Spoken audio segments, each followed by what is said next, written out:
Hi, I'm Heather Morgan, and I'm here today for Sales for Startups interviewing Jason Lemkin. Jason Lemkin is quite the guy when it comes to SaaS. He is a main contributor for the Saastr blog, a managing director at Storm Ventures, and is co-authoring a book with Aaron Ross on predictable revenue, basically predictable revenue 2.0. Hi, Jason. Hey, thanks for the time. Thank you, too. The first question is for you. What drew you to SaaS companies originally as an entrepreneur? Yeah, I think looking back on it, like most founders, maybe quite a bit of ignorance. I thought so with EchoSign way back in '05, '06, which was a long time ago in SaaS years, the markets are literally 100x bigger today. But back then I had a thesis that the best way to get going was a freemium service at the bottom of the market, that it'd be pretty easy to get 10, 20, 80, 100 million free users going across the world, and that with a standard 2% conversion funnel, I'd have an 8-figure recurring revenue business on a $0 marketing spend with no salespeople. So I thought that was the simplest way to go. We launched on TechCrunch on January 1st, 2006, and I waited for those 80 million users to come by. Unfortunately, they didn't all come by the first day. But the idea that you could use the power of viral marketing and connecting this over the web to scale more quickly and cost effectively than you could was the attraction. And then I think I've certainly learned a lot over the years since then. That makes a lot of sense. I think a lot of SaaS founders I know from Y Combinator have had similar challenges. Yeah, the allure of the bottom, but it turns out it's the toughest segment, right? Yeah, If you definitely. can even just a smidge up market, right? Just get into smaller deals, get into run rate type deals. It's at the end of the day, the math. Selling a freemium business that maybe a handful of people spend $5 a month for. Compare that to the unit economics of just selling a $5,000 a year product. You've got a huge multiple if you can drive something through an inside sales team versus freemium. Definitely. So, when it comes to B2B startup founders, what should they look for when they're hiring their first salespeople? Where should they look also? Let's step back for a minute. So I think most founders haven't carried a bag before. They haven't been sales reps themselves. They're probably inherently good visionary salesmen, or they wouldn't be where they are today. Mm-hmm. They're probably building relationships and all of that, but they have no experience selling, right? So you need basically, I think, at least 2.5 factors. The first, for people you hired, they have to have some experience selling a SaaS product. I know as tempting it is, do not hire the guy out of some other crazy industry that a friend of yours knows that knows sales but has never sold a recurring revenue product. People do that again and again. I know he sold those pool cleaning products or whatever he did and he was great, your buddy's friend. You can't do that, okay? Because you don't know how to do it. So you've got to have some SaaS experience, a couple years, and then you just need to couple that with one other thing and you'll be okay. The one other thing is, and then I'll dive into it, you as a founder have to be willing to buy from that person, okay? Sales reps 3 to 300, it's a different skill set. It's about closing, it's about working the deal, it's about collaboration. And 3 to 300 are selling to middle America, standard regular old customers. Those early customers are buying from you, the founders, and so you have to have a rep that you trust that you would buy from. That typically is going to end up meaning they're going to be smarter than the average rep, okay? Because they're going to be more product-y than the average rep. They're going to be passionate about products, and they're probably going to be a worse closer. They're probably going to be a mid-pack closer. And it turns out these early guys, often a couple years down the road, they're still there, they're still killing it, but they end up being mid-pack. But in the early days, it's okay, right? Mm-hmm. I'll trade off a little bit of a closer to make sure I don't squander even a single lead in the early days. And the key way to do that is a little bit of the right experience and that you would buy from them. Then it will work out. That's a great answer. Thank you.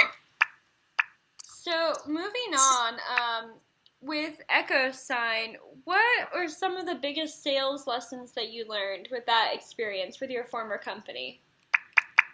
A few, I think, a couple. First of all, the importance of tilting that market, right? Going from a freemium to an SMB to an enterprise product. And I think the real learning is listen, right? So very early on, way years ago, when the stuff was all tiny, we got these early customers like Qualcomm and BT and Dell and GE, and we certainly pursued that. And broadly speaking, enterprise was always 40% of our revenue stream, but I didn't listen carefully enough, and I should have earlier tripled down on them. And so you'll learn. My belief is that your first 100 customers are very similar to your next 1,000 and probably quite similar to the 10,000. So number one is listen. There are no anomalies. There's no crazy customer that somehow found your product no one ever heard of. And if they did, that you'll never get another customer like that, right? So whatever big customer, even medium customer you get, you'll get another and then another like that. So don't get confused, even if the customer seems very different than what you expected going into it. Instead, anytime you get that situation, double down because it's a gift. You get to see the future when you get a few great big customers early. It's a gift. So that's sort of lesson number one, right? Is that this pattern, this customer pattern you get is going to recur and jump on anything that works early on. I think maybe another big lesson, which everyone makes, a mistake everyone makes, including me, is don't overvalue domain expertise, right? Everyone, if you haven't done it before, it's, wow, if only I could hire that RVP out of Salesforce. If only I could hire that great sales leader out of NetSuite or whatever. And that's great in theory. Forget about the fact that those are multi-billion-dollar market cap companies that have thousands and thousands of employees, nothing like your 10-person startup. Forget about that huge issue, right, which you'll get. The real problem is in your desire to get someone out of whatever, Dropbox or Salesforce or Box, you're going to make a trade-off. Early hires right? And if you overvalue domain expertise, you're gonna look askance. You're gonna undervalue the other things that matter much more, right? Which is someone that knows how to work with customers, someone that knows how to close, right? And that someone has the right type of experience for the stage of your company. So those are sort of I think the big ones. And maybe the third one, which is the toughest, is be patient. And what I mean by this is particularly around sales cycles. There's nothing in the early days more frustrating than an enterprise-type sales cycle. You want these high-velocity deals. In the early days, you want every deal to close in a day or a week or a month. And goodness, well, hooray, Google, you talk to Google, but it looks like it's going to be 12 to 18 months until you close the deal, right? As a founder, you just want to jump off the roof the first time you hear that, right? You got to get points up on the board this year, right? Yeah. But once you've been doing it for a couple of years, you realize sales cycles don't matter. They matter in the sense that you want to drive deals to completion. You want to drive sales cycles down, yes, okay? But if you're selling to a C-level officer and you have to go through procurement and you have to get multiple stakeholders involved, it ain't going to happen in a week, once in a while, okay? So you have to not only be anxious, but develop some patience and realize things like sales cycles have a natural cadence to them, as does sales, right? But ultimately, you'll need layers. You'll need deals that close this month, and next month, and next quarter, and even some in the queue they're going to close next year, right? And so people just they put so much pressure on themselves to close today. And what's most important is building up the key metrics or the key building blocks so you have a big business 12, 24, 36 months out. So what do you think some of those biggest metrics are? The most important metric, I think, well, first of all, obviously MRR matters the most of all. What's your recurring revenue, right?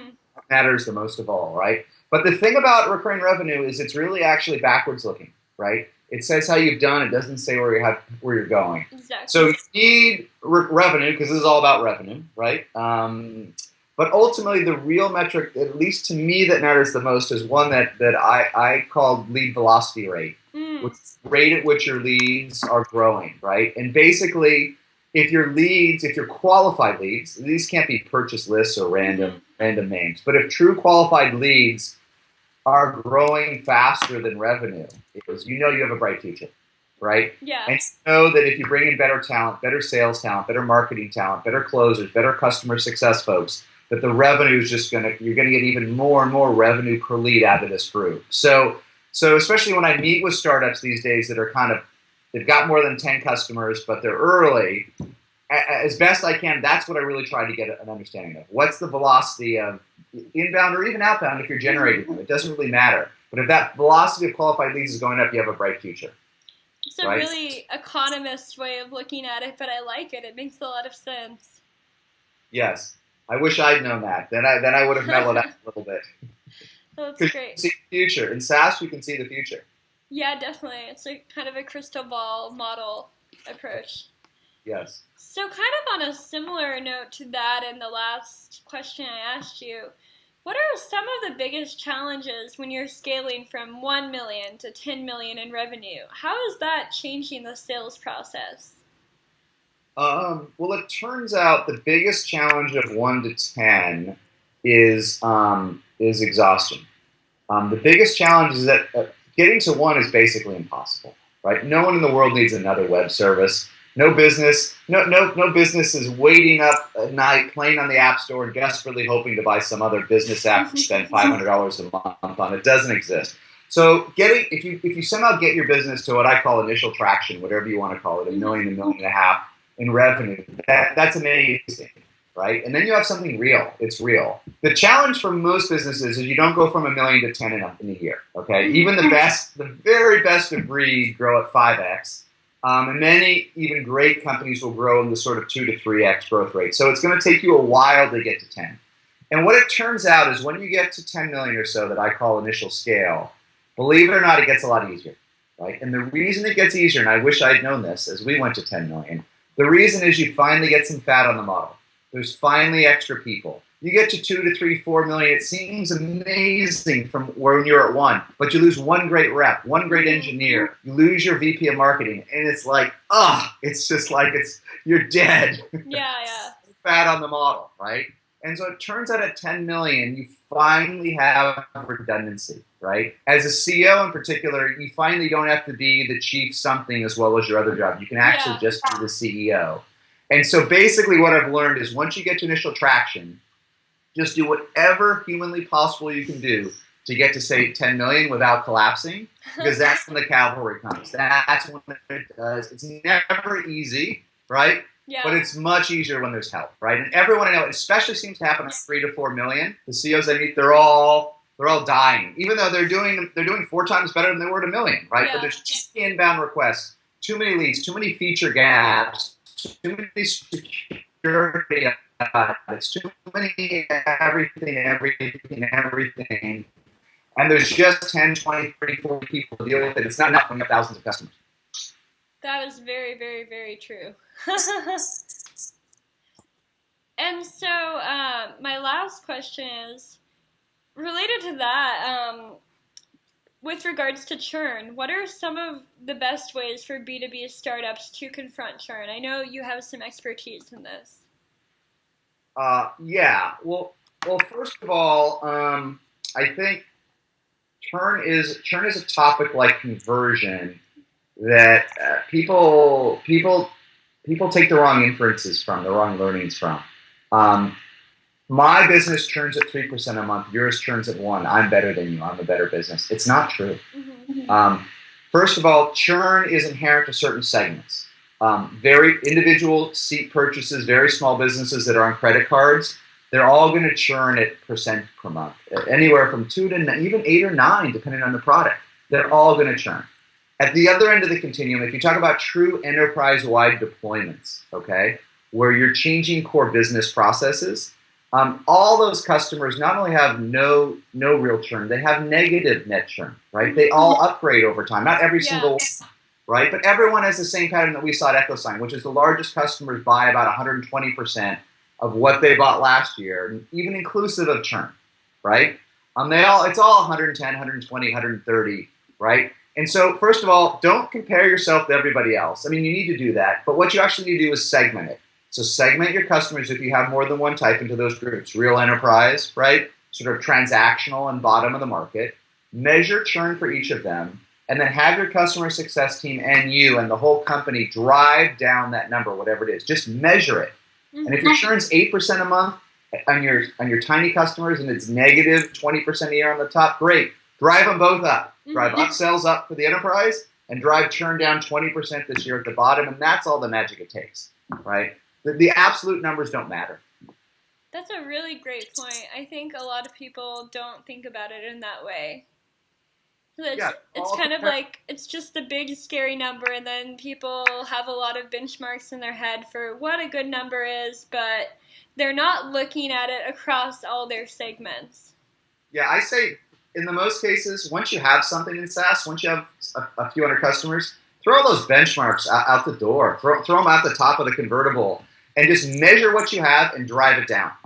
Right? Yeah. It doesn't matter, because if you have a real business that's doing well and you drive churn down, your business is going to do even better. Exactly. It's just that simple, and it doesn't matter what anybody tells you out there it should be. You drive it down. If you're already successful, if you're already growing, you'll grow faster. You'll be more profitable.